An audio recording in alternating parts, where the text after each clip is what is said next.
What's the word, Harrisburg? My name is Matt Maisel, and we have a great show for you planned right now. If you are a fan of theater, then this is the man for you. We are pleased to be joined by local Harrisburg playwright Paul Hood. His show Pieces, which he wrote, is performing at Theatre Harrisburg from the 10th through the 19th. That's Friday, this upcoming Friday, the 10th, going in through the 19th. Thank you so much for joining us in WHBG. Yeah, thanks for having me. I'm excited to be here and talk to you. So Pieces, this, like I said, starting on Friday, runs for 9 days. Without giving away too much, what is Pieces about? Pieces deals with the Blakeney family, in particular Phil Blakeney and his wife Kes and their daughter Eli. They're trying to put together the fallout that's happened with their family. Can you say what happened, or does that give away too much? No. Well, what happens is the Blakeney family business, which is a store called The Dream that deals with reupholstering furniture, is about to go out. It's going out of business. So what happens is Phil tries to deal with that, realizing that the store that his father passed down to him, his father Graham, passed down to him, is about to close. So he's struggling with, feeling like he's let his family down. So he kind of begins to kind of isolate himself and pull away from his family. And throughout the story, Cass and Ellie are trying to figure out, what exactly brought this on. And they kind of talk about things that they've seen with their father that kind of gave them the clues to, what happened and what eventually made him kind of like start working longer hours and, not coming home at night or coming home and just sleeping in his chair. He has a chair that he likes to sleep in, and Cass is like, she doesn't like when he sleeps in the chair. So this chair has a big, I don't know if you've seen the poster. Yeah, it's a very symbolic, piece of furniture that Phil is kind of attached to. Yeah. So in a way, the family is quite literally trying to put the pieces back together. Yes. The name Pieces. Mm-hmm. So it's a metaphor for broken, or pieces of a dream falling apart, pieces of a family, being, kind of like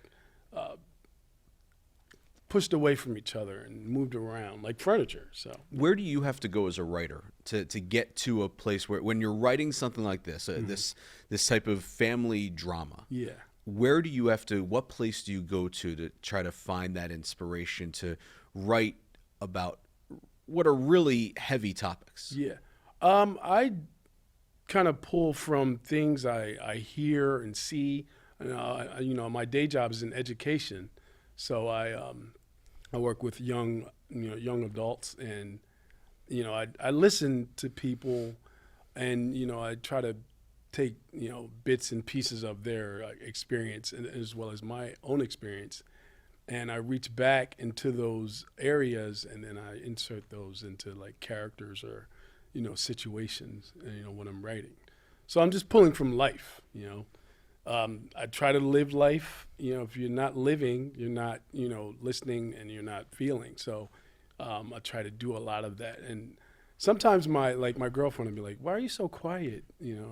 Like I'm absorbing information. So I walk around and I absorb a lot of things. So is that just something like when you're walking around town? Yeah. And that's just something where you've kind of trained your mind to just you look at things differently than other people on the street. Yes. I'll my perspective on certain mundane things that happen in life. I'm like, well, maybe it's not as mundane as it seems. Maybe there's a little more there. Like what? Can you give an example? All right, so I wrote a play called The Sequin Royale, which deals with a Vietnam vet that he kind of has a mental break, and he's trying to win back the love of his life. And the Sequin Royale comes from a joke that a good friend of mine once said at a party. We would make up band names, and he would say, his name was Wayne, and he would say like, Jules Wayne and the, and one night he said, Jules Wayne and the Sequin Royale. And we started laughing. And we were at a party, and the host of the party he was kind of like, what are you guys laughing about? And that little inside joke, I started thinking about like sequins. I'm like, what does a sequin do? So a sequin catches light.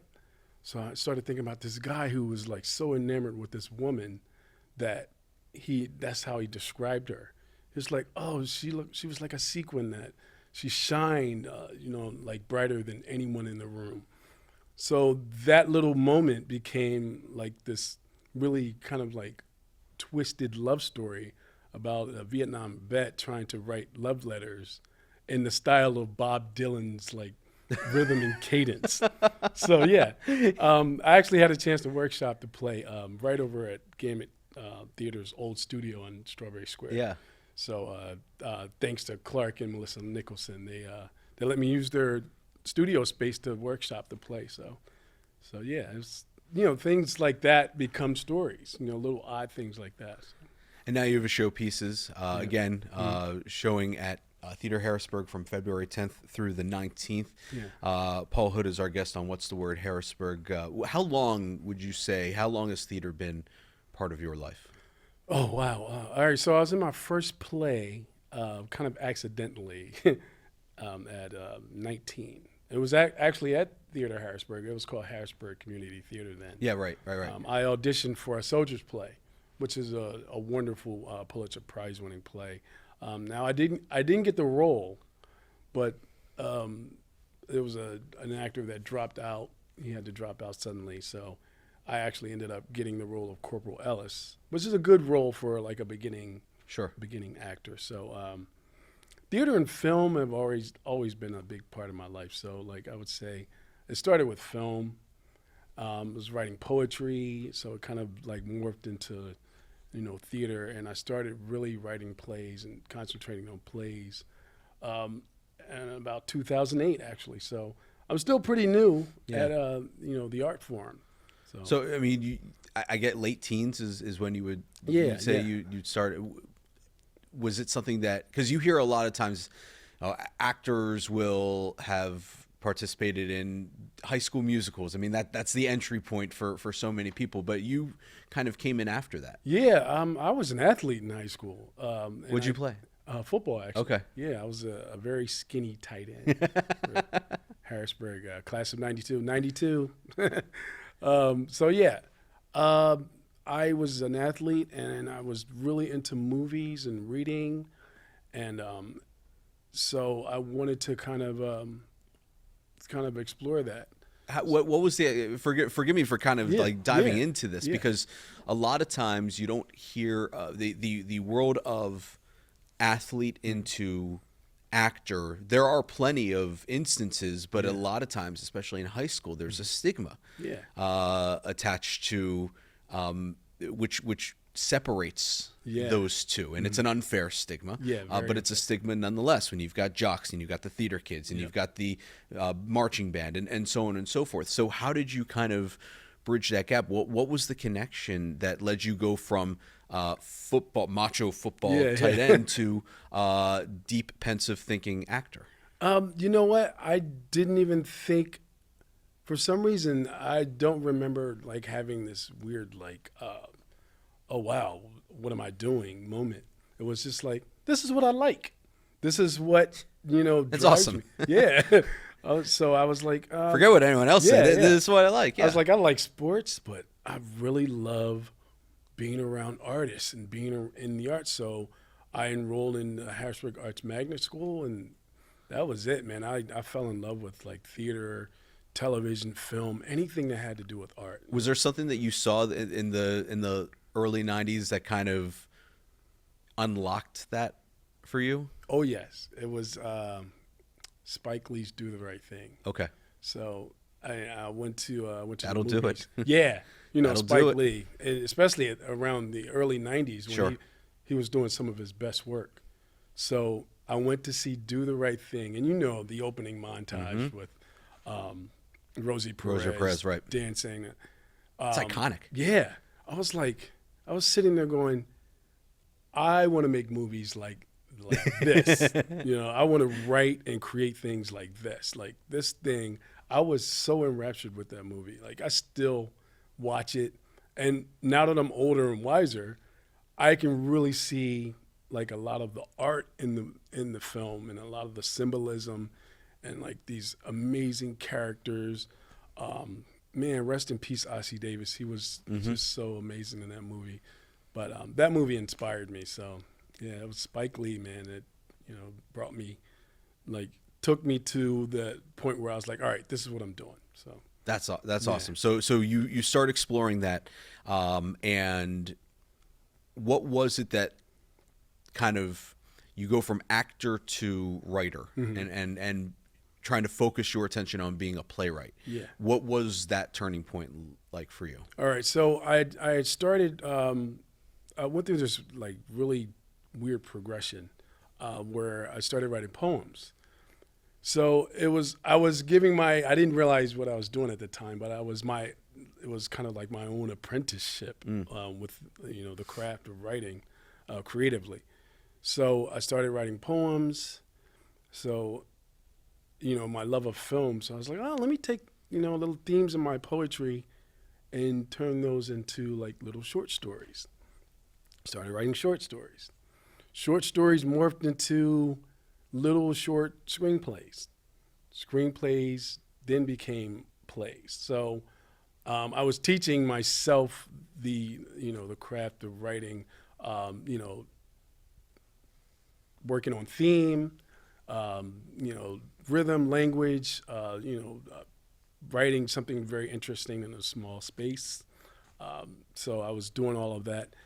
And then one of my friends she read a short story of mine, and she was like, well, your dialogue's really good in your story.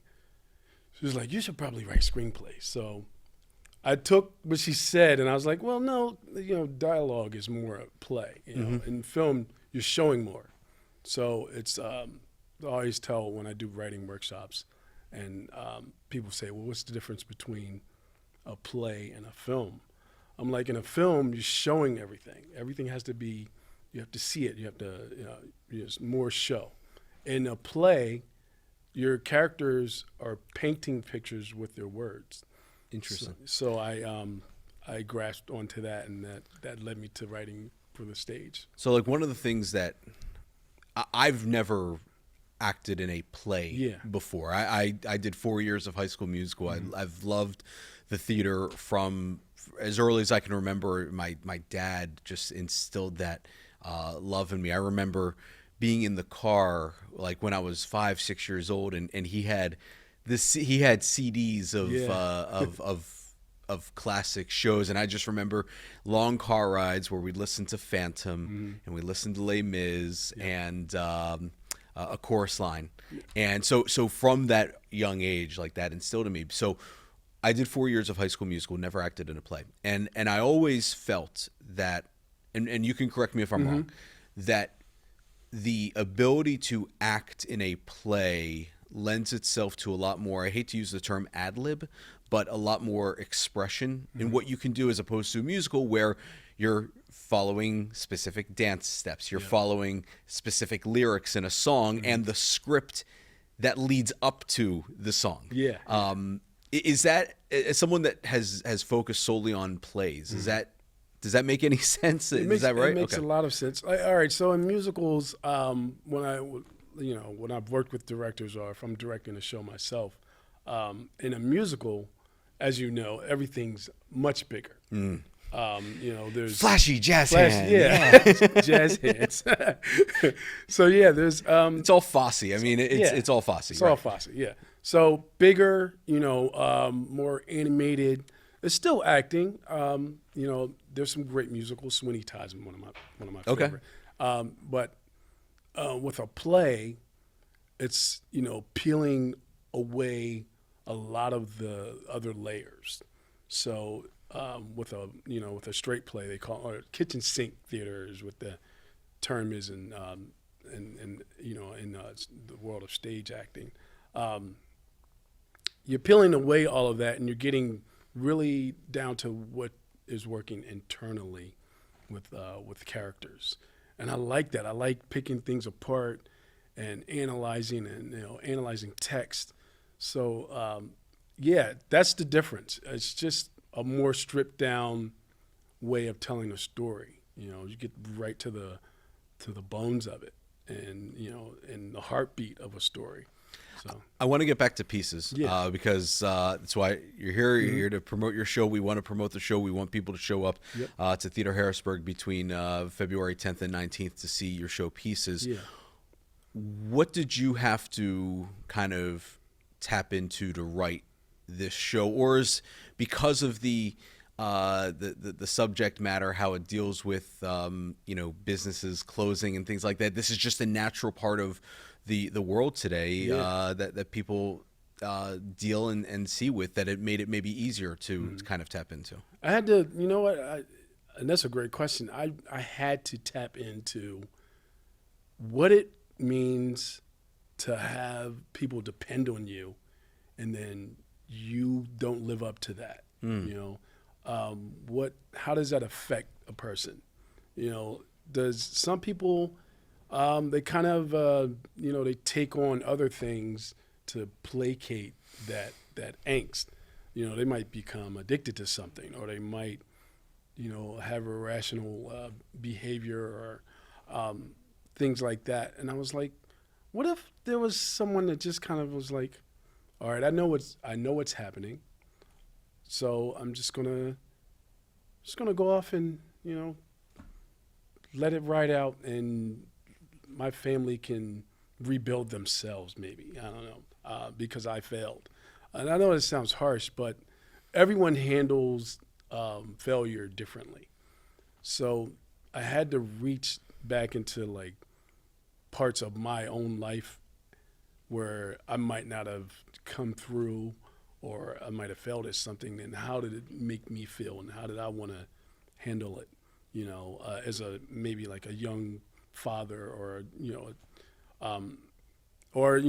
just someone who's at the tail end of their career, and about to retire, and like, did I really get what I needed out of this?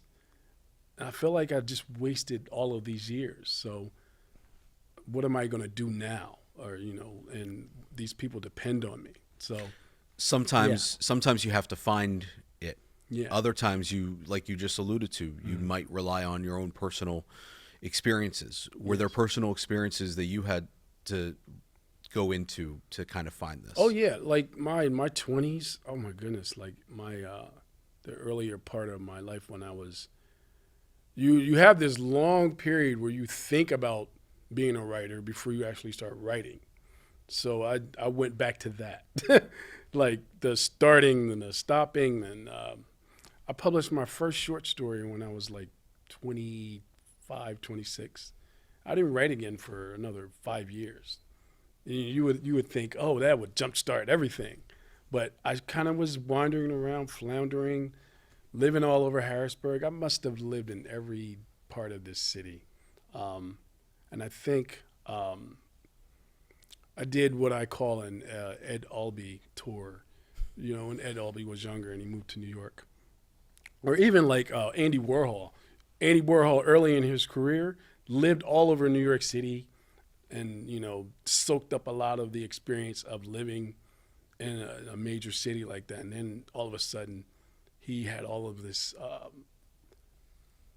all of this fuel to make great art. So I look back on it now, and I'm like, well, that's what I was doing.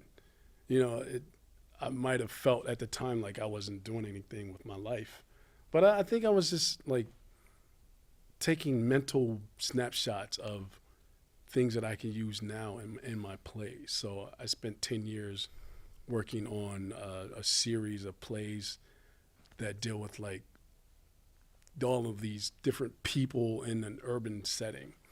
So yeah, I was kind of just like, soaking things up and being a camera and a sponge. And yeah. The urban setting that you're speaking of, is that Harrisburg specific? Do you consider yourself a Harrisburg playwright, or a playwright from Harrisburg? I think, no, I think people, that's that's what's been, I'll take it. People are like, "Oh, you're a Harrisburg playwright," and like at first, but that can mean different things. Yeah, I mean, yeah. I guess what I'm wondering is like how has Harrisburg, and the city and all the places that you've lived in the city, how has that impacted how you write? Well, it is perspective. Like now I live in Shipoke, but I grew up on Allison Hill. I grew up on the hill, so like I can tap into, the different perspectives and the different, even the language of the neighborhood. Because Harrisburg is a collection of really amazing neighborhoods, and a lot of people don't know that. They think Harrisburg. Well, people who live here know that. Yeah, people who live outside the city, they don't know. They don't know how different. Yeah. Like Uptown is from the Hill, different from Midtown, different from Shipoke, different from down. It's all. I mean, there's 8, 9, probably even more distinct. There's neighborhoods within the neighborhoods. Yes. that are very distinct. So yeah. So yeah, the language changes in everywhere you go. Like so. I'm glad I was able to do that, and now I can put that into all of my plays, and I have. I mean, I have so many different types of plays, and I have ones that are like absurd, and then I have ones that are just like straight dramas, like what I did with Narcisse Theater Company last year.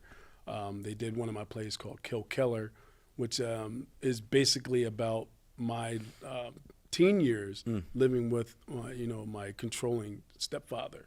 So I can tap into different areas, and I didn't realize that's what I was doing when I was like kind of thought I was wasting time, and now I'm look back, I'm like, oh, you feel good about where you're at in your career. You feel like you don't feel like you did in your 20s anymore. Yeah. Like I and people are like, oh, this is I sent a friend of mine an early copy of not Pieces but Kill Keller, and it was like, this is your best play. I'm like, please tell me this isn't my best one. I don't think I've written it yet. Like, I don't want to write my best play yet. Like, you know what I mean? I want to write plays that are great. Are you proud of the work you've done? Oh, I'm proud of the work. Okay. But like, I don't want to get to a point where people are like, oh, you've written your masterpiece. You know what I mean? Because I'm like, no, I'm not ready for that yet. You're always striving. Yeah. When it's all said and done, you'll be able to look back and say, you know what, that's my best, but you're not there. Yeah. It's like, you know how you do evals that you get an evaluation at your job? Like if I did a life eval, you know how some people will score high on their eval, if they're doing it for themselves. I'd give myself something to work towards. You know what I mean? Instead of like, what's a score, like a 1 out of 5? I'm giving myself 3s and 4s, but no 5s yet, because I feel like I want to work, because I have a lot more stories to tell, and I want to work toward that. And the story that you have right now, Pieces, is going to be playing at Theatre Harrisburg from February 10th through the 19th. Yes. Where can people go for more information? They can go to the Theatre Harrisburg website. It's theaterharrisburg.com. Click on the link there and buy tickets. I would love to see Harrisburg come out and support new work. So, yeah. Paul, this has been a tremendous conversation. It's been an honor and a privilege. Thank you so much. Thank you. Paul Hood, Theatre Harrisburg, producing Pieces, his new show from February 10th through the 19th. That is The Word Harrisburg. Thank you so much for joining us. We'll see you next time.